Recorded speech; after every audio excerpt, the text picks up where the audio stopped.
Yes guys, good evening all of you. So today we continue with chapter 4 in accounts, that is journal. ठीक है, और आज का हमारा सम है सम number 8. These are the transactions of bank. This is very much important.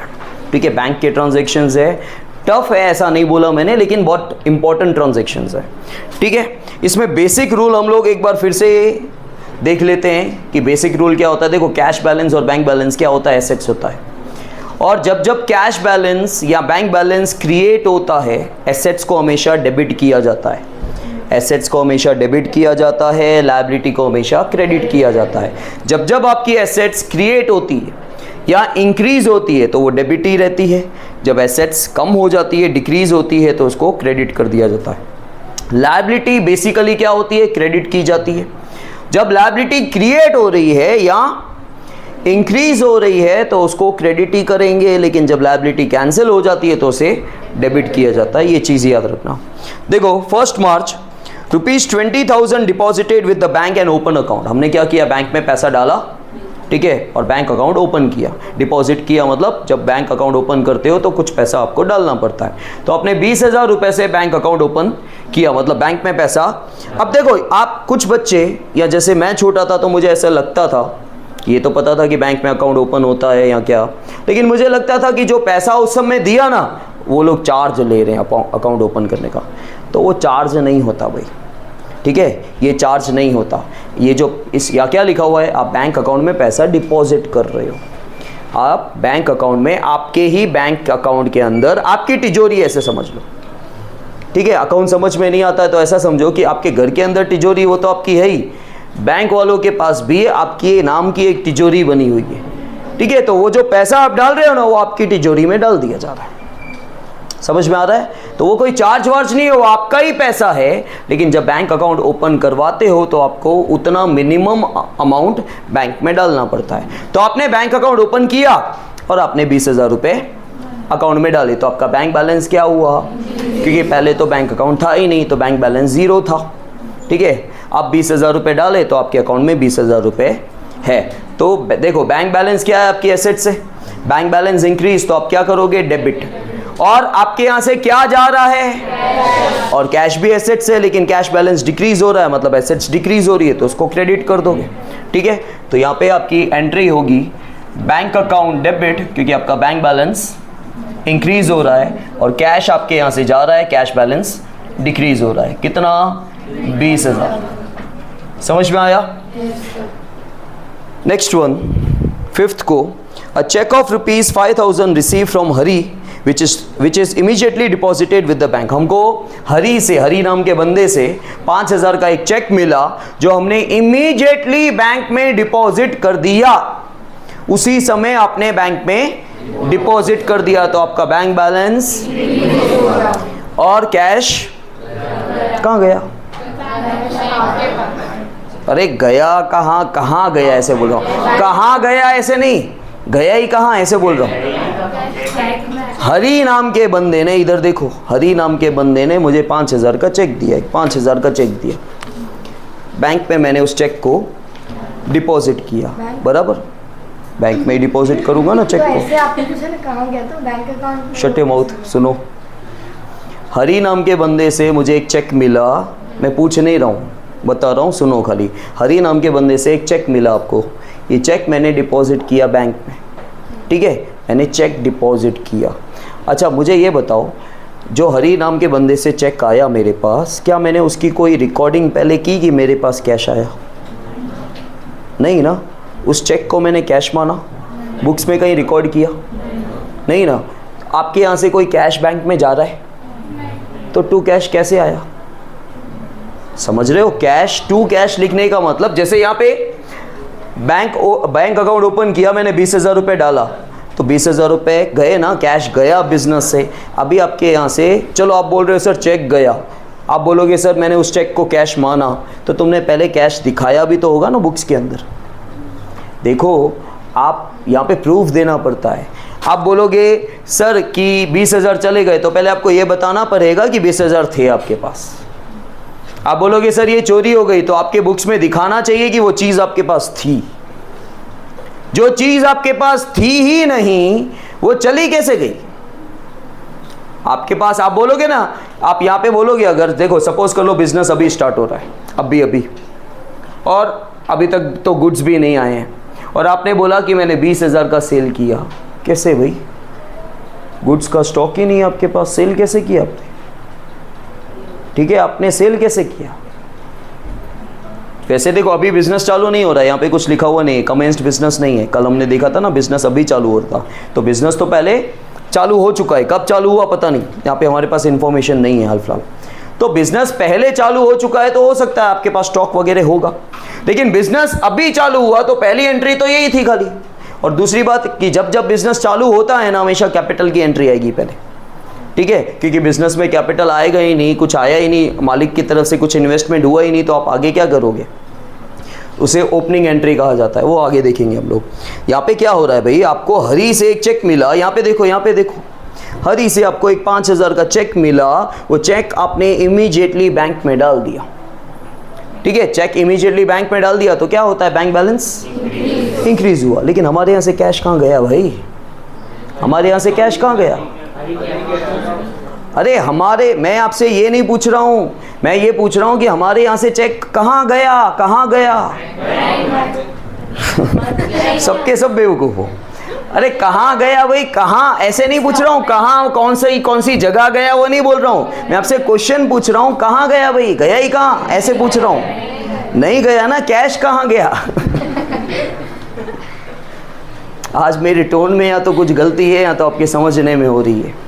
ठीक है, कहाँ गया मतलब मैं आपको प्लेस नहीं पूछ रहा हूँ कहाँ गया, मैं आपसे क्वेश्चन पूछ रहा हूँ कि कहाँ गया ही कहाँ। ऐसे मुझे एक हरी से चेक मिला, वो चेक मैंने बैंक में डिपॉजिट कर दिया, उसी समय डिपॉजिट कर दिया। ठीक है, मेरा बैंक बैलेंस आज 5 तारीख है, 5 को मुझे चेक मिला और मैंने डिपॉजिट कर दिया, तो मेरा बैंक बैलेंस इंक्रीज हुआ, राइट। लेकिन मेरे यहाँ से कैश कहाँ जा रहा है? ठीक है, आप ये सोचो कि वो बैंक बैलेंस इंक्रीज क्यों हो रहा है। आप बोलोगे सर चेक डाला, और थोड़ा पीछे जाओ, चेक आया कहाँ से? हरी ने आपको चेक क्यों दिया होगा? हरी आपका डेटर होगा, वो डेटर आपका कैंसिल हो गया, समझे? वो डेटर आपकी एसेट्स है। जब डेटर हमने पहले बनाया होगा, हरी नाम का डेटर होगा, उसको डेबिट पहले किया होगा क्योंकि एसेट्स है, उसको डेबिट किया होगा। अभी क्या हो रही है, डेटर कैंसिल हो रहा है, मतलब एसेट्स कैंसिल हो रही है, तो हरी नाम का डेटर कैंसिल हो रहा है, इसको क्रेडिट कर देंगे। सो बैंक अकाउंट डेबिट, क्योंकि आपका बैंक बैलेंस टू हरी नाम का डेटर कैंसिल हो जाएगा। कितना? अब आपको एक और गहरा लॉजिक बताता हूं जो बुक्स में कंसीडर नहीं होता है एक्चुअली। कभी भी याद रखना, आपको कभी भी चेक मिलता है, ठीक है, आपको आज हरी से चेक मिला, वो चेक मैंने बैंक में डाल दिया, जैसे अभी तो मैंने बैंक में डाल के आया हूँ खाली, तो उसी में थोड़ी मेरा बैंक बैलेंस इंक्रीज हो जाता है, ऐसा होता ही नहीं है। आपको हरी से चेक मिला, वो चेक आपने बैंक में डाल दिया, आपने एंट्री कर दी, आपने तो यहाँ पे एंट्री भी कर दी कि मेरा बैंक बैलेंस इंक्रीज हो गया। आपने चेक किया भी, डिपॉजिट किया। भाई रूल क्या होते हैं, एक्चुअल रूल आपको बताता हूँ। इसने जो मुझे चेक दिया ना हरी ने, सपोज वो SBI का है और मैंने ICICI में डाला है, ठीक है, तो वो भी टाइम लिमिट होता है। अगर मैंने सुबह के टाइम पे 1 बजे से पहले डाला है ना, तो कल मेरे अकाउंट में पैसा जमा होगा। अगर मैंने दोपहर में डाला होगा ना, परसों जाएगा। आज का आज कब जाएगा पता है? जैसे मेरा ICICI बैंक में अकाउंट है, इसका भी ICICI बैंक में अकाउंट है, और इसने मुझे एक चेक दिया ना, तो सेम डे 1-2 घंटे में हो जाएगा, क्योंकि उसको ट्रांसफर का चेक बोलते हैं।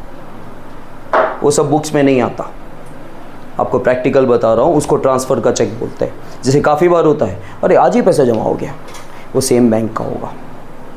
काफ़ी बार बोलोगे सर अरे कल पैसा जमा हुआ, क्योंकि आपने सुबह डाला होगा, कल गया। काफ़ी बार होगा सर परसों पैसा हुआ, क्योंकि आपने दोपहर में डाला होगा। और काफ़ी बार ऐसा हो जाता है कि बैंक वालों से भी भूल हो जाती है, वो रह जाता है चेक, इसलिए टाइम लगता है काफ़ी बार, ठीक है। लेकिन नियम कानून के हिसाब से यही होता है, क्योंकि चेक जाता है पहले क्लियरिंग के लिए, फिर नेक्स्ट डे आपके अकाउंट में पैसा जमा हो जाता है। लेकिन सेम बैंक का होगा तो विदिन 2-3 आवर्स में हो जाता है करके, ठीक है। तो एक्चुअली देखो, हमने तो क्या किया, जो चेक हमने बैंक में डिपॉजिट किया, जो हरी से चेक मिला, बैंक डिपॉजिट किया, यहाँ पे हमने बैंक बैलेंस इंक्रीज भी कर दिया। ऐसा होता नहीं है एक्चुअली, लेकिन ऐसा माना जाता है कि चलो चेक डिपॉजिट कर दिया तो बैंक बैलेंस इंक्रीज, लेकिन उस समय हुआ नहीं होता है। लेकिन एंट्री आपको ऐसे ही करनी है। फिर 6th one, a cheque of ₹2000 receive from Ramnik Lal for dues. हमको एक चेक मिला रमनिक लाल से 2000 का फॉर ड्यूज, मतलब वही सेम हरी की तरह ही था। लेकिन हरी और रमनिक लाल में डिफरेंस क्या है पता है? हरी से जो चेक आया ना वो इमीडिएटली मैंने बैंक में डिपॉजिट कर दिया, तो मेरा बैंक बैलेंस। और यहाँ पे क्या हो रहा है, रमनिक लाल से जो 2000 का चेक आया वो लिखा हुआ कुछ नहीं है, खाली चेक। अब इसमें दो कंडीशन क्रिएट होती है। पहली ये कंडीशन, जो चेक आपको आज मिला वो आगे जो भी नंबर्स डेट्स दे रखी है उसमें चेक करो, वहाँ पे कहीं पे भी ऐसा लिखा हुआ है कि रमनिक लाल से जो चेक मिला था वो उस दिन डिपॉजिट हुआ? आगे वाले ट्रांजेक्शन में कहीं पे भी है रमनिक लाल से जो चेक मिला था ऐसा लिखा हुआ हो कहीं? नहीं ना, ऐसा आगे की डेट्स में नहीं है ना। तो अब क्या मानना पड़ता है आपको कि रमनिक लाल से जो आज चेक मिला ना वो आज ही मैंने बैंक में डाल दिया होगा, ऐसा मानना पड़ता है। ठीक है, रमनिक लाल से मुझे 2000 का चेक मिला, क्या आज लिखा हुआ है कि आज ही डिपॉजिट कर दिया? नहीं लिखा हुआ है। क्या आगे की डेट्स में लिखा हुआ है? हो सकता है ना, चेक 3 महीने वैलिड होता है, पहले 6 महीने वैलिड होता था, अभी काफ़ी टाइम हो गए, 10-1 साल हो गए मेरे ख्याल से, 8-10 साल कि 3 महीने वैलिड होता है। आज इसने मुझे अगर आज का चेक दिया होगा ना तो मैं 3 महीने तक कभी भी डिपॉजिट कर सकता हूँ, 3 मंथ्स वैलिड होता है। ठीक है, तो रमनिक लाल ने जो मुझे चेक दिया सिर्फ इतना लिखा हुआ है, रमनिक लाल से मुझे 2000 का चेक मिला, क्या वो आज डिपॉजिट हो गया ऐसे लिखा है जैसे पिछले वाले ट्रांजेक्शन में था? नहीं। क्या आगे की डेट्स में लिखा है कि आगे चल के मैंने डिपॉजिट किया? अच्छा, आगे की डेट्स में नहीं लिखा हुआ है, चलो तो वो तो क्लियर हो गया ना कि आगे चल के मैंने डिपॉजिट नहीं किया है, तो वो चेक कहाँ जाएगा फिर? तो क्या होगा, आज ही मैंने डिपॉजिट कर दिया होगा ऐसा माना जाता है। समझ में आया? पहले में क्लियरली लिखा था कि उसी समय डिपॉजिट कर दिया, इस वाले में ये डिफरेंस है कि हो सकता था कि आगे की डेट्स में हमने डिपॉजिट किया। अच्छा वो बताता हूँ, सपोज़ ऐसा होता कि रमनिक लाल से आज 2000 का चेक मिला, यहाँ पे यही लिखा हुआ है और डेट है 6 तारीख, और सपोज कर लो कि 15 तारीख को लिखा होता कि जो रमनिक लाल से चेक मिला वो आपने आज डिपॉजिट किया। अब 15 को लिखा है डिपॉजिट किया, मतलब 6 को जिस दिन मिला उस दिन डिपॉजिट तब तक हमारे पास ही था, तो हाल फिलहाल हम उसको कैश मानेंगे। हाल फिलहाल हम उसको, क्योंकि बैंक बैलेंस तो इंक्रीज आपको क्लियरली पता है कि 15 को होगा, क्योंकि आगे इन्फॉर्मेशन दे रखी है, तो उस समय तो क्लियर हो जाएगा कि उसको तब कैश मानना है, आगे चल के बैंक मानना है। लेकिन जब आगे के ट्रांजैक्शन में कुछ लिखा हुआ नहीं है तो आज जो चेक मिला है उसको आपको बैंक मान लेना है, ये मान के कि मैंने चेक डिपॉजिट कर दिया होगा। समझ में आया? तो अगेन क्या हो रहा है, हमारा बैंक बैलेंस इंक्रीज हो रहा है। और किससे चेक मिला? रमनिक लाल हमारे कौन होंगे? डेटर होंगे जो कैंसिल हो रहे हैं। समझ में आया? ओके। फिर 10 देखो, गुड्स सोल्ड, अब अच्छे ट्रांजेक्शन है, ध्यान देना। Goods sold to Rupali of ₹14,000 out of which cheque receive for half amount which deposited with bank. हमने रूपाली को ट्रांजैक्शन एक बार समझ लेने का, जब आपसे भी पूछूंगा बार बार आप नीचे देखते रहोगे, ऐसे नहीं होता है। एक बार हिंदी में दिमाग में बिठा लो कि किया क्या। रूपाली को 14,000 के गुड्स हमने उधार पे बेचे कि कैश में बेचे वो आगे बोला जाएगा। खाली रूपाली से कुछ नहीं होता, क्योंकि आगे लिखा हुआ है आउट ऑफ विच मतलब out of this 14,000 cheque of rupees half amount is received. आधे अमाउंट का चेक आपको मिल गया और वो चेक हमने बैंक में भी, अब क्लियरली लिखा हुआ है कि आधे अमाउंट का चेक मिला। तो आप बोलोगे सर आधे अमाउंट का चेक मिला तो आधा कैश मिला होगा ना, आधा कैश नहीं मिला, रूपाली नाम लिखा हुआ है। ठीक है, तो ये इसको बोलते हैं partially credit and partially cash transaction. ये आधा क्रेडिट ट्रांजैक्शन है और आधा कैश ट्रांजैक्शन है। मैंने रूपाली को 14,000 के गुड्स बेचे, ठीक है। अब इसमें से, इस 14,000 में से रूपाली ने मुझे 7,000 का चेक दिया, वो चेक मैंने बैंक में डाल दिया। तो क्या हो रहा है, मेरा बैंक बैलेंस इंक्रीज हो जाएगा। एक्चुअली तो इंक्रीज, हम ऐसा ही मानते हैं कि चेक डाल दिया तो डिपॉजिट, मतलब बैंक बैलेंस इंक्रीज हो जाएगा। स्टिल 7,000 रुपये हम उसे मांगते हैं। मैंने रूपाली को 14,000 के गुड्स बेचे, 7,000 का चेक आ गया, 7,000 अभी भी मैं उससे मांगता हूं, तो रूपाली मेरी 7,000 की डेटर बनेगी। रूपाली डेटर बनेगी, खाली ऐसे नहीं बोलते हैं। रूपाली मेरी 7,000 की, क्योंकि तुम डेटर बोल रहे हो तो डेटर कितना, ट्रांजैक्शन तो 14,000 का है, तो कितने का माने, तो आप बोलो, पूरा मेंशन करो। रूपाली हमारी 7,000 की और डेटर हमारी एसेट्स है। तो रूपालीज अकाउंट डेबिट वो हमारी डेटर बनी, ठीक है, कितने से? और ये सब क्यों हो रहा है? पैसा क्यों आया? रूपाली हमारी डेटर क्यों बनी? क्यों? हमने उसको सेल किया, तो गुड्स जा रहे हैं, गुड्स जाने का रीजन सेल्स, ठीक है। तो credit what goes out to sales account 14,000। Total हमने 14,000 की सेल की, उसमें से 7,000 का चेक आया जो हमने बैंक में डाल दिया, हमारा बैंक बैलेंस इंक्रीज हो जाएगा। स्टिल हमारा 7,000 उससे निकल रहा है, 7,000 की हमारी वो क्या बनेगी? डेटर बनेगी। Clear? Yes. Next one 12th goods of rupees 10,000 purchase from Deep Kala and paid half amount by cheque. Simple, same इसका उल्टा। अभी अभी हमने रूपाली को 14,000 के गुड्स बेचे और आधा अमाउंट उसने चेक के थ्रू हमको दिया था। अब क्या हो रहा है यहाँ पे? दीप कला से हम 10,000 के गुड्स परचेज कर रहे हैं और आधा अमाउंट हम चेक के थ्रू। यस दिवेश, क्या हो रहा है यहाँ पे? 10,000 के गुड्स हमने दीप कला से परचेज किए और आधा अमाउंट हमने चेक के थ्रू उसको दे दिया। पूरा ट्रांजैक्शन तो समझा? ट्रांजैक्शन क्या हो रहा है पहले वो समझा। तू डायरेक्टली कैश की बात क्यों कर रहा है? ट्रांजैक्शन में क्या लिखा हुआ है वो तो बोलना। अरे सिंपल सा लिखा हुआ है, इसमें सोचना क्या है इतना? ट्रांजैक्शन में क्या लिखा हुआ है भाई? कैश जा रहा है तो कैश क्यों जा रहा है वो नहीं बोलेगा क्या? क्या हो रहा है ट्रांजैक्शन में? गुड्स परचेज कितने के किए पूरा बोलो, किससे किए वो भी बोलो। 10,000 फ्रॉम दीप कला। क्या 10,000 फ्रॉम दीप कला? फिर आधा आधा। मुझे कोई हंसी नहीं आ रही है भाई, सीरियसली बोल, जल्दी कर। मैंने क्या बोला? इस तरह नहीं बताया जाता। रीड कर लो और हिंदी में बताओ क्या है। नीचे एक बार रीड कर ले क्या लिखा हुआ है और फिर बता जल्दी से। दीप कला ने 10,000 के गुड्स परचेज। दीप कला ने नहीं किए हैं। ये जो लिखा हुआ है ना यहाँ पे, क्या लिखा हुआ है देख, फोकस करो, फोकस करो। हमने दीप कला से 10,000 के गुड्स परचेज किए और आधा पेमेंट हमने चेक के थ्रू उसको दे दिया। तो सबसे पहले हमने क्या किए? गुड्स परचेज किए। कितने के? देखो आप पेमेंट भले कितना भी कर रहे हो, गुड्स तो 10,000 के ही आ रहे हैं, तो गुड्स आने का रीजन सो परचेजेस अकाउंट डेबिट, गुड्स आने का रीजन, ठीक है। कितने के गुड्स परचेज किए और आप आधा पेमेंट मतलब 5,000, ठीक है, चेक के थ्रू दे रहे हो तो आपका बैंक बैलेंस, तो आपके एसेट्स कम हो रही है, एसेट्स कम हो रही है तो आप क्या करोगे? टू बैंक कितना? 5,000, ठीक है। स्टिल वो हमसे 5,000 मांगती है। दीप कला से 10,000 के गुड्स लिए, 5,000 का पेमेंट कर दिया चेक के थ्रू, 5,000 वो मांगती है, तो 5,000 की वो हमारी और क्रेडिटर हमारी लायबिलिटी है, क्रेडिट किया जाएगा। क्या नाम है? टू दीप कलास अकाउंट। कितना? 5,000। समझ में आया इतना? क्लियर है? Okay sit. देखो 15th one, ₹400 withdrawn from bank for personal expenses and ₹800 for the. अब ध्यान देना, ये समझा दो तो मज़ा आ जाए, ठीक है तो बहुत simple, simple Hindi, simple English है जिसको आप कन्वर्ट कर सकते हो। देखो ₹400 withdrawn from bank for personal use, for personal expenses and ₹800 for office expenses. बोलो।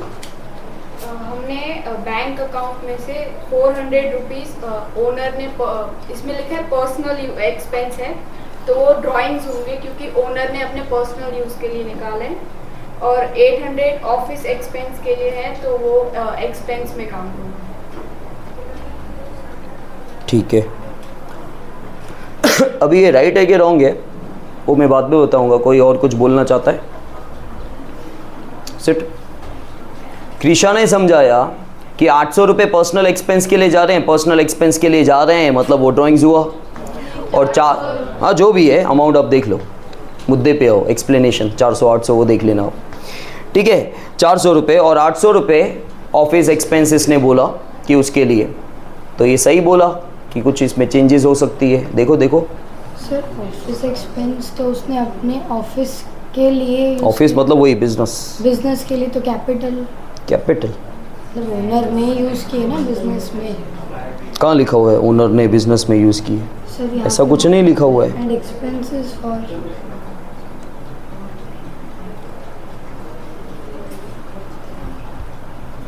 जल्दी जल्दी, पूरा मतलब बताओ, मैं एंट्री बाद में देखेंगे हम लोग। सर ये ओनर का अकाउंट था, उसी ने अपना अकाउंट। ओनर के अकाउंट की बात कैसे हो रही है भाई? यहाँ पे विड्रॉन, यहाँ पे जो ट्रांजैक्शन लिखा हुआ है, यहाँ पे लिखा हुआ है मतलब वो बिजनेस का होता है। हम बिजनेस हैं, हम ओनर नहीं हैं।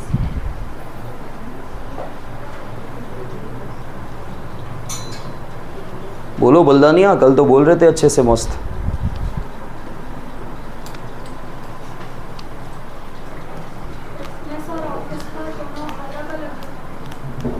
वो तुमको बोलना है ना, बाकी तो मैं समझाऊंगा फिर।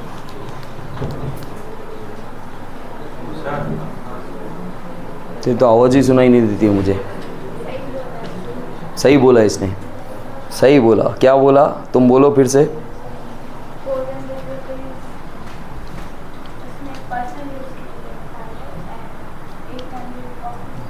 थोड़े एक्टिव बनो, अकाउंट्स ऐसे नहीं होगा। एक्टिव बनो मतलब आवाज़ में भी थोड़ी बुलंदी लाओ। सर ओनर ने बिजनेस के अकाउंट में से टोटल 1200 रुपये विड्रॉ किए, उसमें से 400 रुपये पर्सनल यूज़ के लिए यूज़ किए और 800 रुपये बिजनेस नहीं लगे। यहाँ पे कहाँ लिखा हुआ है कि दोनों चीज़ें ओनर ने विड्रॉ की?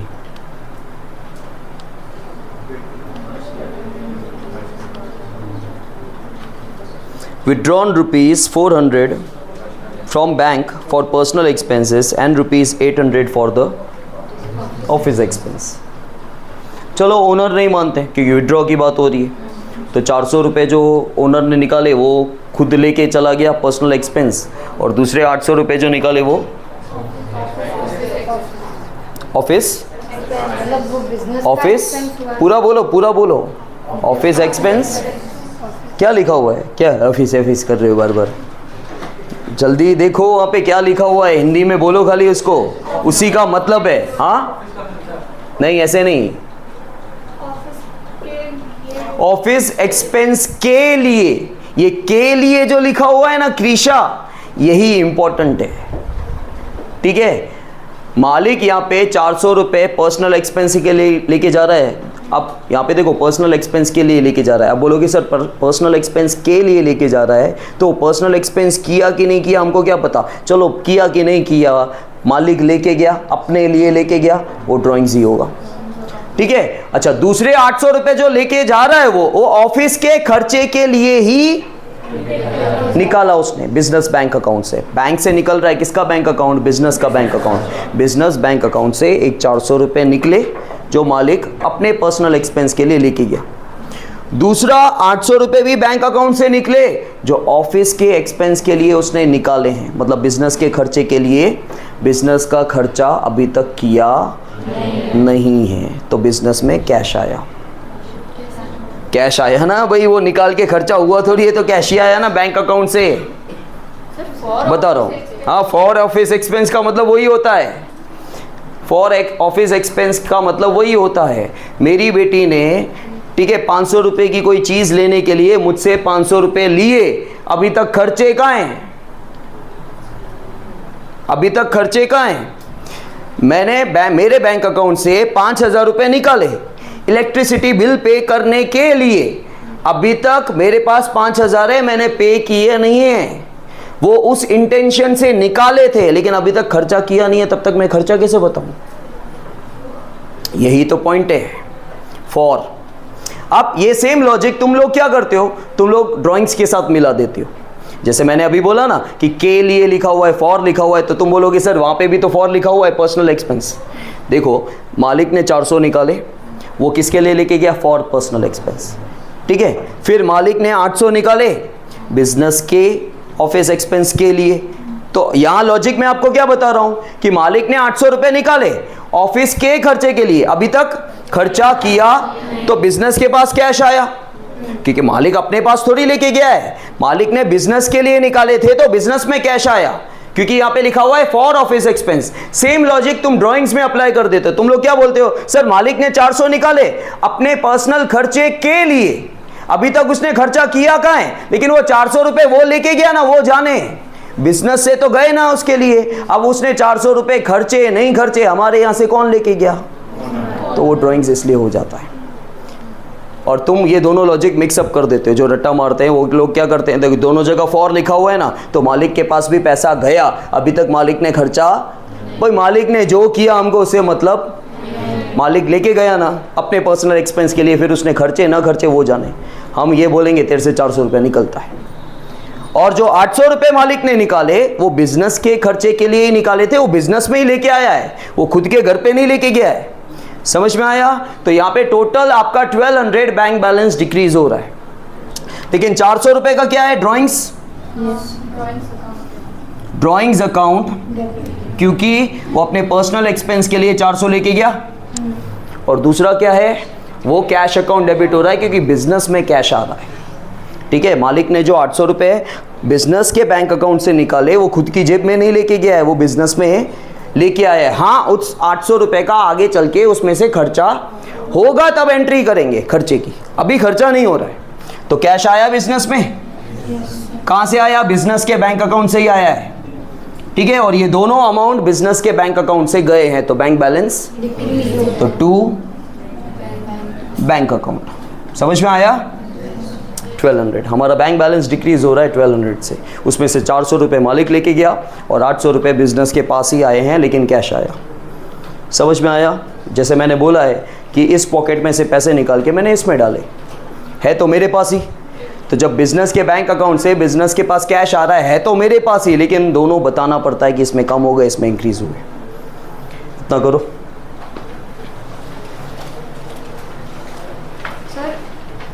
Now see 18th one. See life insurance premium rupees 300 and fire insurance premium rupees 450 paid by. अब लाइफ किसकी होती है, तो ओनर का खर्चा कौन पे कर रहा है, तो ये ड्राइंग्स हो गया। लाइफ जब भी वर्ड आ जाए ना तो लाइफ इंश्योरेंस प्रीमियम जो है, एक इनकम टैक्स और एक लाइफ इंश्योरेंस प्रीमियम दोनों हमेशा याद रखना ओनर का खर्चा है जो बिजनेस पे कर रहा है, इसलिए ड्राइंग्स है। ठीक है, सो ड्राइंग्स अकाउंट डेबिट कितना 300, और फायर इंश्योरेंस प्रीमियम वो हमारा खर्चा है। देखो लाइफ के अलावा जो भी इंश्योरेंस प्रीमियम होता है वो हमारा खर्चा होता है, वो कितना है 450। ठीक है, तो according to the nominal rule debit all expenses and losses. ठीक है, और ये दोनों का दोनों पेमेंट कैसे हो रहा है, तो टोटल कितना गया 850। फिर कौन सा ट्रांजेक्शन है, number number number. Now see bank has approved OD of rupees 25,000 overdraft. Bank ने अप्रूव किया मतलब परमिशन दिया, माना, सैंक्शन किया, ना कुछ पैसा आ रहा है ना जा रहा है, कुछ भी हो नहीं रहा है, नॉन इकोनॉमिक ट्रांजैक्शन, सिर्फ बैंक ने अप्रूव किया है। ठीक है, बैंक ने सिर्फ सैंक्शन किया है, अप्रूव किया है, किस लिए, ओडी फैसिलिटी के लिए। ओवरड्राफ्ट फैसिलिटी मतलब बैंक ने हमको फैसिलिटी दी कि आपके अकाउंट में जितना भी पैसा है उससे ज़्यादा पैसा आप निकाल सकते हो।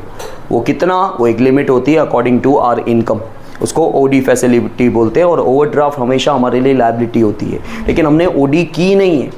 ओवरड्राफ्ट का मतलब क्या होता है, मेरे अकाउंट में अगर 50,000 है और बैंक ने मुझे ओडी फैसिलिटी दी है 1 लाख रुपए की, मतलब अगर आज मेरे अकाउंट में 50,000 है, मैं 1.5 लाख निकाल सकता हूँ, क्योंकि लाख रुपए तक की ओडी फैसिलिटी दी है मुझे। जो एक्स्ट्रा अमाउंट बैंक ने बोला है कि तुम निकाल सकते हो वो 1 लाख रुपया है, तो मेरे अकाउंट में 50,000 तो है, तो मैं कितना ज़्यादा से ज़्यादा निकाल सकता हूँ, 1.5 लाख रुपया। समझ में आया? तो ओडी हमारे लिए लायबिलिटी तब बनती है जब मैं पैसा निकालूंगा। सिर्फ फैसिलिटी मुझे मिल रही है तो उससे कोई ऐसा नहीं है कि अब कल को ही मुझे बोल रहा हूँ कि मुझे एक फैसिलिटी मिल रही है कि वो मकान रेंट पे लेना है और अवेलेबल है, उन्होंने बोला है कि आपको जब भी चाहिए आप ये रख सकते हो रेंट पे, तो क्या मैं खाली बातचीत हुई है, मैंने अभी तक मकान रेंट पे लिया नहीं है, तो क्या मेरा रेंट चालू हो जाएगा क्या भाई? नहीं, सीधी सी बात है। उसी तरह ओडी की फैसिलिटी मुझे बैंक की तरफ से मिली है कि भाई ये फैसिलिटी आपके लिए है, आपको जब चाहिए आप ले सकते हो, तो अभी कोई ब्याज व्याज देना नहीं है। ये हाल फिलहाल क्या है, नॉन इकोनॉमिक ट्रांजैक्शन है।